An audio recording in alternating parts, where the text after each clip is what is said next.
Jason Johnson, political science professor at Hiram College and chief political correspondent for Politic 365.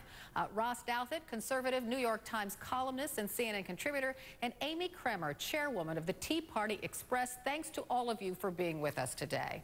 Good to be here. Thanks for having us. Oh, thank you for being here. Okay, Donna, I'm going to start with you because you can sort of give us the Democratic response to what John Boehner said today, that the president is just playing politics. He's still campaigning. He's not sitting down with the Senate. He's doing nothing to avert these forced spending cuts.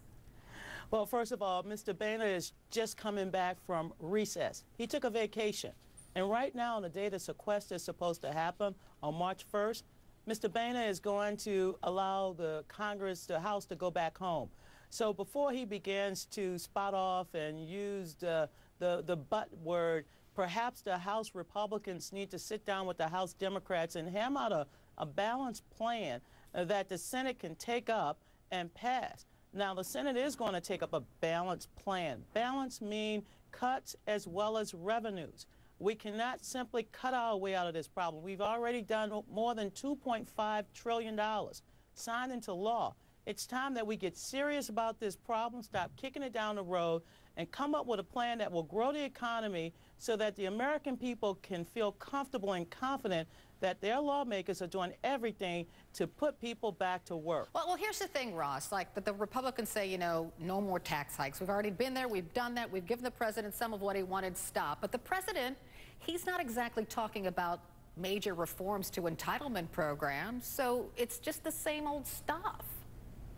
Yes, it's a cycle of sort of essentially pointless arguing in terms of what our long-term fiscal picture looks like. And I think the Republican view is, you know, they listen to Donna say we've already had, you know, $1.5 trillion in cuts, and they say, well, look, most of those cuts were phantom cuts. It was cases where you would count, you know, the winding down of the war in Iraq and Afghanistan as cuts, even though that was going to happen anyway. Or it was, you know, the series of cuts that we had during the government shutdown debate a year ago. The Washington Post went in and did an investigation, and it turned out, you know, you had agencies counting programs they were already going to cancel and so on. So the Republicans do have a point in that sense.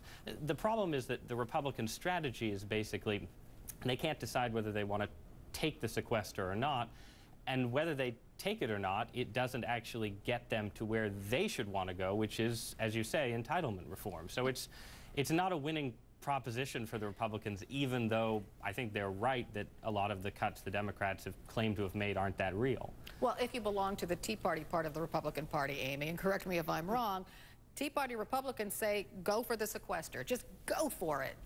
Well, I do say go for it, and the reason is because at the end of the day, it's only 2.3% of what we're spending this year. You cannot tell me that every department in Washington, every department that is part of our federal government, cannot find 2.3% to cut. When American families and businesses are having to cut back, Washington should have to do the same. Carol, $85 billion, which it's not even technically going to be $85 billion, but $85 billion is only 25% more than we just doled out for Sandy relief. And it's only 47% of what we spent to bail out AIG. The problem is Washington thinks they can spend our money better than we can. Washington doesn't have any money. They collect our money and spend it. There's no accountability. But you know what? It's all of their faults. Just as Donna said, you know, that John Boehner just came back from a vacation. I mean, the president's been on vacation. He was in Hawaii, then he came back, then he went back to Hawaii. He was in West Palm Beach golfing. I mean, they're all responsible, and they need to rein in the spending. And the fact of the matter is, Carol, we cannot balance our U.S. budget by only cutting discretionary spending. We've got to look at entitlement reform. But these cuts are across the board, and I think, Jason, that that's what's confusing the American public, because they don't know whether to believe Republicans on this point or Democrats on this point. Like, will these cuts mean devastating effects for everyone across the country? Won't they? I think that's tragic. People really don't understand this. I think it's a shame. And here's the thing. I don't believe Barack Obama, because he's the one who partially negotiated this idiotic deal 2 years ago. I certainly don't believe the Republicans who refuse to pay attention to economic common sense, which says that you have to cut spending and raise revenues. The people who I believe are the government workers, the regular people out there who are about to lose their jobs because members of Congress can't do their job, because everybody spent the last year and a half campaigning trying to figure out who was going to be president rather than actually doing their job. So all the Border Patrol people who are going to lose their jobs, all the TSA people, I have a flight next week, I'm not looking forward to this, all the school employees who are going to be furloughed, that's who I believe they want this to get fixed. The solutions are out there, and neither side is really serious about getting something done. Worse on the Republicans. Can I say something real quick here? I just want to say what is the most horrible thing about all of this is they've known 15 to 18 months that this was coming. These agencies should have had contingency plans in place in case it was not resolved, and they didn't. It's never good policy to do across-the-board cuts. They should have gone in and done specific. We got to wrap up this.